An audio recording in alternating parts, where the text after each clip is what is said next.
সারাদিন রোজা রেখে দোকানে কাজ করার পর আমরা সবাই মিলে দোকানে করে ফিরে আজকের ইফতারি। তো কি থেকে কি হয় তা জানতে দেখতে থাকুন সম্পূর্ণ ভিডিও। এইদিকে রোজা রেখে আমার বন্ধুর অবস্থা। ও ভাই রে ভাই, ও প্যানেল মে আর গুছাইছে।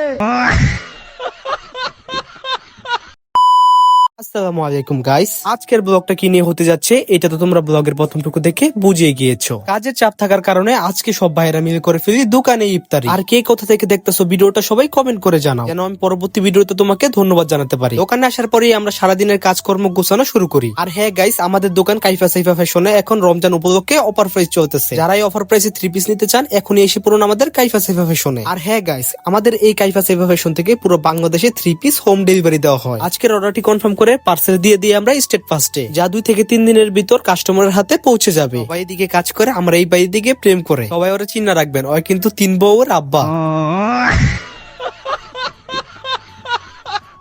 আর এই যে সেই আমার রোজাদার বন্ধু, যাকে আপনারা ভিডিওর প্রথমে দেখেছেন। তারপর আমি আর আমার ভাই দোকানের কাজ শেষ করে এখন যাইতেছি ইফতারি কেনার উদ্দেশ্যে। বাজার যাওয়ার পর আমাদের প্রয়োজনীয় লেবু, শসা, গাজর, ইফতারির জন্য যা যা প্রয়োজন সবকিছুই নিয়ে নেয়। তারপর ইফতারির জন্য বুট, পেঁয়াজ, বেগুনি নিয়ে নেই। সবকিছু নেওয়া শেষে আমরা আবার রওনা দেই দোকানের উদ্দেশ্যে। দোকানে যাইয়ে দেখি ইফতারি ফল আগে থেকেই কাইটা রাখা হয়েছে। অবশেষে আজান দেওয়ার পর আমরা খেজুর দিয়ে রোজা ভাঙ্গি। পর আমরা সবাই একটু একটু করে শরবত খাই। তারপর সবাই মিলে আমরা ইফতারি খাওয়া শুরু করি। সারাদিন রোজা রাখার পর ইফতারি থেকে তৃপ্ত জিনিস আর কিছুই হতে পারে না। ইফতারি করে এক একজনের অবস্থা খাইতে খাইতে পুরো বিনাশী করে ফেলছে। যাই হোক, আমাদের ইফতারি তো করা শেষ হলো, কিন্তু আপনাদের ঈদের শপিং করা তো আর শেষ হয় নাই। আমাদের দোকানে অনেক নতুন মাল স্টক করা হয়েছে। তো আপনারা কবে আসছেন কাইফা সাইফা ফ্যাশনে? শোরুম ভিজিট করলে পেয়ে যাবেন আকর্ষণীয় ছাড়। দেখা হচ্ছে খুব শীঘ্রই। ততক্ষণ পর্যন্ত ভালো থাকো, সুস্থ থাকো, আল্লাহ হাফেজ।